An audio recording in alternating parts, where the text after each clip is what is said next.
break open the center right away. Have you heard about LPDO? Loose pieces drop off. And look at this. The pieces are in the same position as where my opponent started with. I think many people would have taken this pawn. That's a threat of going here and forking the rook and the bishop. Bishop basically dominates the knight. And a new video of 5x6 chess where you can improve your chess skills with a smaller board. So check it out. I open on the side of the board, which I normally would not recommend. But let's try out and let's see if it worked out in this game for me. Well, we traded some pawns here and here I played the move b3. Opening up the diagonal for my bishop to fianchetto, and probably my opponent will do the same, and he does. And now I go here and look at how this bishop already captures a lot of good squares and is very much activated.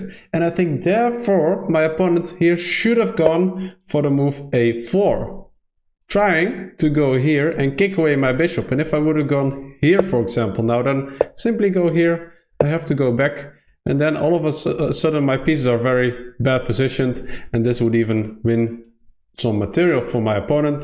So that would be very strong. Instead, my opponent went for a different move and went for the move d4, trying to get a hold on the center square over here and trying to make my game very difficult. But I think I have one amazing move in this position, and that is break open the center right away with the move c3. Great move. Immediately making sure that the hold of the black pawns on my position gets rid, and I create some room for my pieces.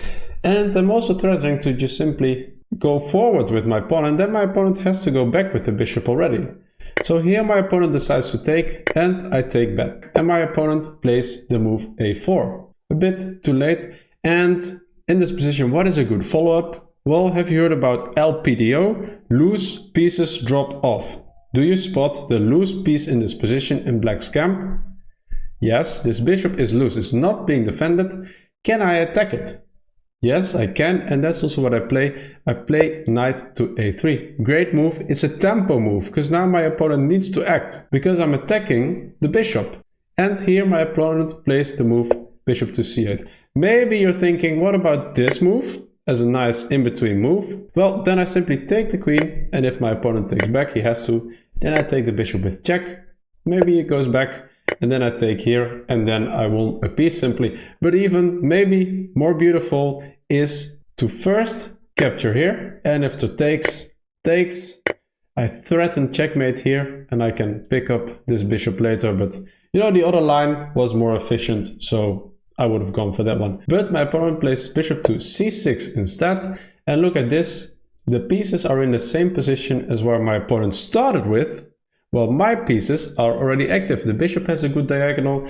The knight is in the game, has some future. My pawns are also very good positioned. So what about the queen? So I'm very good here. And I take this pawn. It's attacked twice already. So if my opponent were to take back, I simply win a pawn with also some threat over here. So maybe a trade, and then my opponent could take here. And this looks still fine, but my opponent went for another approach, and that is play queen to b4 check.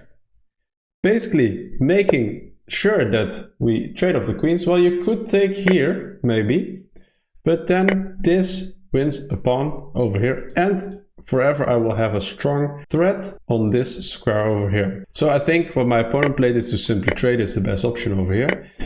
But now I do have a strong follow-up. I think many people would have taken this pawn right away. But then I thought, well, then my opponent takes here. And yeah, my opponent can develop maybe. Maybe I will just go here. Maybe move the knight here. Get your knight behind the pawn and just play the position. So this would have been the right approach for my opponent. Equal material as well. Instead, I saw an even stronger move. So this pawn will fall anyway, so I played my knight here, attacking the pawn now twice, so it will fall. But there was another thing in the position, namely that's a threat of going here and forking the rook and the bishop, which my opponent didn't see and progressed the pawn to save the pawn, but now I went here, attacking the rook and the bishop. This probably would have been the best move. Then I would take the rook. And maybe you can still defend this, but yeah, I would now simply take here, and you cannot really take here because the bishop is then attacked and falls, and also the knight will fall because you're not in time to defend it. Yeah, and my opponent decides to take the pawn, but now we will simply take the rook. And that's a full rook, right? So my opponent goes here, and now there's two options. So I think many would have gone here, but then your pawn hangs. And then it's two pawns, probably completely winning for me. But there is a better move in the position, and that is a tempo move. And that is a check over here, attacking the king. And now, if the king moves forward, then I can take this pawn with a tempo. And this move doesn't really work, because I can simply defend the bishop and this pawn is attacked. And you cannot really take here, because then I will take here and my rook will always take care of this row. So my opponent decided to take the knight, and yeah, then I can simply take the bishop. And now I'm a rook up, and I will also collect this pawn. And my opponent takes the pawn, and I take this pawn. And now we move into the endgame, right? So it's a rook and the bishop against a knight. What we know is that I will not be able to give a checkmate with just the bishop. So I need to keep my rook and ideally trade off the bishop and the knight, or checkmate using both pieces and play around the defense of the knight. Here, knight to c6, and I think this is very useful and very instructive for you, is that the bishop basically dominates the knight. I could go here and see how my bishop takes care of all these entry squares from the knight. But instead I went forward to also prevent the king from going forward. So the king has to defend the knight, and I bring my king in. So when you're in the endgame, you really want to bring in your pieces, make them work together, and then simply overpower your opponent. Here my opponent went here. I cannot give a check here. Maybe he was hoping for a check, right? Again, so if I would go here, then my opponent would take, and this is simply a drawn position. Instead, I move my king up, taking away another square from the king. But if you play your king back, then I simply take the knight. So my opponent played back the knight, and then there's this check. And the king cannot go forward, has to go back. My opponent went here. And now the question is, how do we end this? Well, let's make sure that we attack this knight. And then the knight needs to move, so going here. There's two moves, I think. This is a move, giving a check, but then I go here, and the knight doesn't really have squares to go to. Well, it could go back with the check, but this is a simple checkmate. Another option is to go here, attacking my rook, so I can't take here now. But then I will simply move my rook over, and after a move like this, I close in, and the knight doesn't have any good squares.